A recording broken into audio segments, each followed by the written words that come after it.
It's Nolan. What's going on, y'all? It's the kid J Nolan here. Hey man, it's looking like the Cardi B Nicki Minaj beef is definitely taking a turn for the worse. We now have some goons coming out making threats, right? Looks like Nicki Minaj street niggas is coming out. Kenneth Petty and his old ties back in New York are getting back, linking up, hitting the streets. They're making threats to Cardi. They're making threats to Offset. Offset is out here talking. It's looking crazy right now, man. So unfortunately, it looks like the beef is about to transcend from just taking shots on records, doing things at award shows, taunting each other on songs, to now there may be some physical activity that ensues. I can't say that that's what's happening for sure, but that's how it's looking like they're leaning. Now, at this point, this current part of the saga is stemming from the VMAs over just a few days ago. I don't want to go over the VMAs too much. We already noticed that Nicki hosted it and didn't do much hosting. We saw Cardi B and Megan Thee Stallion do bongos. Apparently, there's a shot on that song, or at least one, where she says, my baby daddy's amigo, your baby daddy is a zero. Of course, we all know that that was a shot at Nicki Minaj and Kenneth Petty because no one really knows what he does. No one really knows what value he brings to that relationship. Nicki Minaj has only really spoken of him in terms of him being a shooter, hearkening back to his history as a street nigga. Outside of that, we don't know what he provides her. We don't know what he brings to the relationship, what he brings to the household, what he brings as a man to anything. At the VMAs, Nicki also debuted a new song that's still not out yet. She performed about the first half of it. She was taking shots, basically saying, all you bitches look up to me. This is the typical, prototypical Nicki Minaj rhetoric. When she has a new album coming out, she wants to try to sun everybody, put them in their place, and let them know that they are not the quote unquote queen of rap. Everybody seems to be coming for that position. She still thinks that she's at the top of that. And she said what she had to say. It was like, you bitches look up to me. You say you look up to her. You really look up to me. None of y'all can do what I do. Unfortunately, it seemed like there was a little bit of a altercation backstage. Not much of an altercation, but maybe a shouting match or some sort of taunting going on from Nicki Minaj's side, from Kenneth Petty and this other guy who I don't really know like that. But apparently things went a little bit further, okay? So Cardi B, Offset, they were escorted out by a security team. I won't say escorted out like they had to leave, but when they were making their way out of the award show, they had security team with them, detail, which anybody at that level of stardom probably needs to have security. That's just what it is. However, the guys on Nicki Minaj's side felt like they were the ones that influenced their decision for them to leave, basically saying that they were afraid, they were scared, so they got up out the building. I didn't even know all of this was taking place. It's now hitting the net that this was going on. Some people that have been really paying attention behind the scenes already knew this information, but I wasn't privy to it. Which leads us to late last night, early this morning, we have Kenneth Petty making a surprise appearance out in the streets of New York. It's very rare that we see him anywhere outside the four walls of Nicki Minaj's rooms in the house, but he's actually been off the leash. He has clearance to travel now, so we may start seeing a little bit more activity from him. So in the wee hours of the morning, we got him standing outside with a few extra guys. I think they were standing outside of Nicki's party on the block, and they decided to go Instagram live and make some idle threats. So let's get into what they had to say. Right, tell Offset, because Offset DM me. He DM me. Come on, man. Nigga Fuck that DM nigga, Cuckoo. He off the set. That whole gang could suck a dick. Nigga, What's he up? off the set. Don't make us Suck put a you dick, off the nigga. set, What nigga. the fuck you talking about? Up north, I had you scared, boy. Niggas off Up the north, set. I had you scared, boy. A lot Ah! of y'all niggas. A lot Me of y'all too. niggas, man. Up Me top, too. y'all wasn't Y'all like niggas that, checking in? At all. Keep believing in these niggas. Legendary. Keep believing in these pussy ass Y'all niggas. niggas checking in? This is pussy, man. Wow. Super Ah! shots, nigga. Let's Wow. go, man. Niggas go, been man. right here for man long, no. Eh? They say Come on, we man. dumb. We all dumb. Yeah, super. Fuck it. Eh? We off this, man. Chomping them clown ass niggas, man. Fuck out of here. Sturdy, nigga. What's poppin'? What's poppin'? What's Yeah. wrong? Big fucking money, man. What's up? Yeah. Where the niggas is at, man? Yeah. Huh? You don't know Big niggas. Zoom. They said you don't know Yeah. niggas. Big Zoom. Planning that vacation. You Yeah. be planning your funeral, pussy. Yeah. Yeah, all the way to the street. Now, please bear in mind, this is Nicki Minaj's husband hanging out on the block with some of his old colleagues and partners from the street life, guys that went up north and served actual prison time. So I guess these are the shooters that Nicki Minaj has been rapping about on these songs. But this is her husband out there. Dusty activity. He's got a guy with him that looks like and sounds like Keith Murray. Now, a lot of people online are saying that these guys are too old to be conducting themselves in this manner. I would be inclined to agree.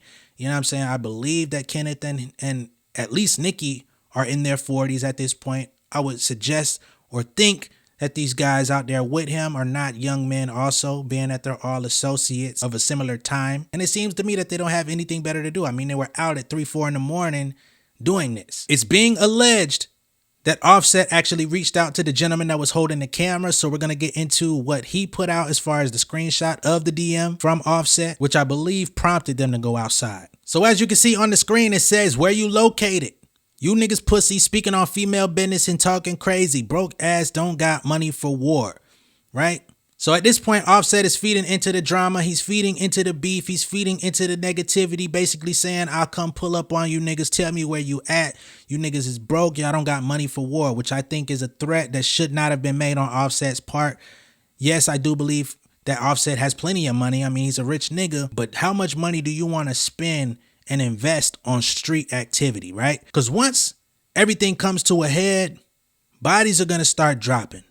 Niggas is going to start fighting, shooting, stabbing, whatever it is to come out on the other side of it. And niggas going to start putting RIP posts up on the internet, looking for people to have sympathy, send money to people's families, showing up, prayers, condolences, all this type of shit. And this is one of the issues that I do have with people that partake in this hip hop culture today, is niggas want to be part-time gangsters.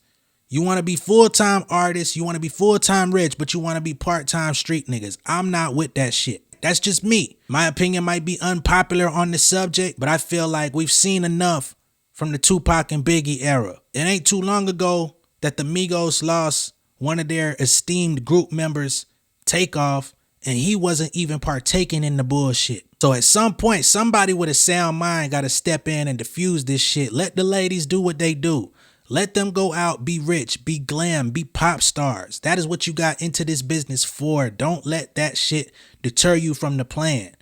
Don't let that shit deter you from having long-term wealth for your kids, for your grandkids, for your generations to come. Is this the legacy that you want to leave behind when this shit is all said and done? I don't think so. But the plot has continued to thicken, okay? So that's not the end of it. So the gentleman from the first video, he comes out and tries to say he doesn't understand how all of this got to where it was. I believe Nicki Minaj possibly made a call and told him to clear this shit up because the street shit, all the rah-rah antics, she might support that shit behind the scenes, but she doesn't want that reflecting her brand publicly, right? So here's what he had to say. Yeah, so the awards and everything, right? Basically, I don't even know how all this happened. I had a great time, great experience. Everything was positive. You know what I'm saying? You know, like, I guess they misinterpreted the video that when me and Zoo made, and we was just talking shit like regular shit, like Queens 30, all of that, everything like that. And then I guess Zoo made the comment like, you know, what was it? Oh, waiting for one of y'all niggas to act stupid. And that was it. That was all that was said. Now, I guess Cardi wrote something in regards to that. She didn't even flinch or whatever. So he's trying to diffuse things, trying to say he don't understand how things were taken out of context. Offset clearly took some things and misconstrued it, hopped in his DMs, and now they're trying to defend their honor and their name, all of this type of stuff. But you also have some other street guys that are affiliated with, I guess, Kenneth Petty, Nicki Minaj, and etc., that are not going to take the high road, okay? So there's also this guy by the name of Jeff from Harlem, and apparently Cardi B reached out to him via DM, but it's basically to the effect of, "Bozo ass bitch, what killers? You hear yourself talking? Isley brother head ass. You bragging about VMAs knowing that shit was packed with cops and hip hop police and kept everyone separated. I went out the same night and went out the night after. In the Bronx and all of that, I move around in my city comfortable. Grown ass man, what you want to do talking about you getting out retirement? Come show me, sir. Talking about you gonna do me, come do me then." He says, "You mad?" She says, "Nah, I'm comfortable." And in his caption, he says, here go y'all ugly ass fave in my DMs. Mad because the people said her and Offset was scared and slid out the side door with her 8 security guards hovering them from every angle. You mad? Go finish that face surgery so you can look like Nicki and go back to your session with your ghostwriters because you can't rap. You are pathetic and pressed. That's the first piece of the saga from Mr. Jeff from Harlem. He continues, "I don't want to hear no how old is these people, etc. Cardi and Offset been popping shit on the internet behind people's back, but when real killers is out, people be quiet and to claim they're not for drama and sneaking out the side door. People be getting beat up and be crying, copping please, I seen it." Comes back again. People being wild fraud in the comments right now. But when them killers come out, people gonna be like, "Jeff, you got a business to run. I thought you changed." No, I'm still from Harlem, 128th Street. That be with mad Brooklyn and Queens killers. Niggas will do you done. Y'all gotta stop playing on the internet. So no matter how real this is, if there's gonna be any follow-up, there's a lot of tough talking going on from both sides, both parties. And from the looks of it, at least from the optics that we have on hand right now, the people on Nicki Minaj's side are ready and willing to crash out for whatever. These are people that don't have as much to lose as a Nicki Minaj. They don't have as much to lose as a Cardi B, as an Offset. These are mega stars. These are extremely rich people that take care of families, probably taking care of the Goons families as well. So at the end of the day, all of this is just legit foolishness. Everybody wants to be gangster until gangster shit happens. Like the guy Jeff from Harlem was saying. I'm not saying that I'm siding with Nicki and her team, but I am siding with, once you introduce this street element into the interaction, you cannot control it. You cannot scale it back. You can't tell niggas to hold on because shit could get ugly. And when it starts getting ugly, you cannot control who takes a L on which side, right? Random people get shot when niggas start cleaning up the block, doing what they do. It's gonna be casualties. It's gonna be L's. It's likely gonna be bloodshed. And when you really break this thing down, what were y'all really fighting about? What were y'all really arguing about? The queen of rap? Trying to be number one? The charts only have one number one spot.